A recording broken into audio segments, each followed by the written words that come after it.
Decades of war prevented the exploitation of most of Sudan's 6 billion barrels of known petroleum reserves.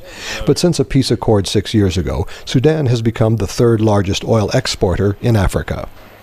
When southern Sudan becomes independent in July, it will also become one of the least developed countries in Africa, a legacy of years of war and neglect by the government in Khartoum.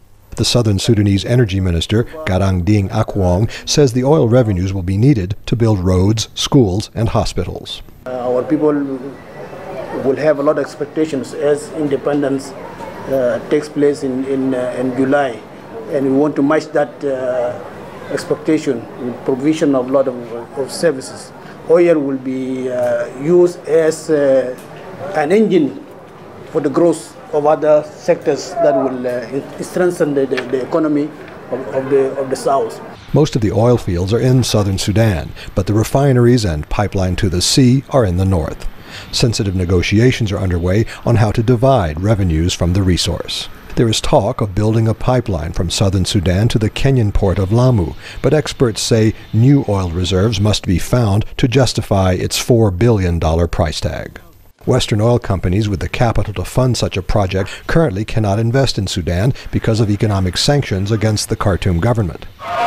Western governments say they will lift the sanctions if the separation moves ahead peacefully.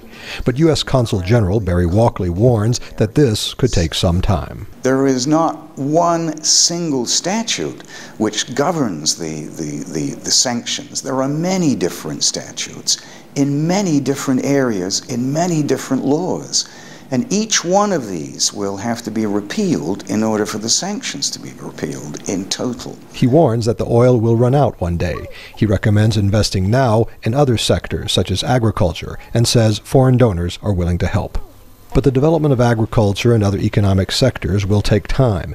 As a result, oil is likely to play a dominant role in southern Sudan's economy for years to come. Scott Bobb, VOA News, Juba.